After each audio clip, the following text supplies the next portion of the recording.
माल नहीं लगाता हूँ और आप निजात आप कह रहे हैं आप रोड पे माल नहीं लगाते हैं, हम आपको दे देते हैं। ये निजात नहीं होना चाहिए। आप अलग उठाए में रोड ये आप निजात खा रहे हैं, वो मतलब यही मसला है ना, है। आपने की बात सुनिए। नहीं, आप रोड पे लगाते हैं, आप निजात फिर आप रोड पे माल लगाते हैं। मुझे बात सुनो ना, निजात है माल लगाते हैं। इंसाफ होना चाहिए। आप तो मना रहे हैं ना, तराजू के साथ इंसाफ करो। आप क्या कहते हैं? इंसाफ करो। ये देखें, आप एक दुकान को छोड़ते हैं, जो जानने वाला है उसको छोड़ देते हैं। सामान उठा लिया, आईडी कार्ड ले लिए। नहीं, वो गलत काम है, वो गलत काम है। क्या कर तुम्हारा ये जो सामान लगा हुआ है ये ठीक काम है। साथ में ले लिया बंदा, साथ में बंदा ले लिया, सही काम है। बंदा भी साथ है, सामान भी दिया साथ। इसको चलो ले चलो। हेलो, नहीं ऐसे छोटी नहीं होनी है। आराम आराम से लाजमी है।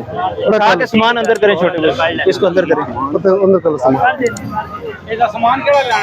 बस ले ले सामान ले ले। और चाह के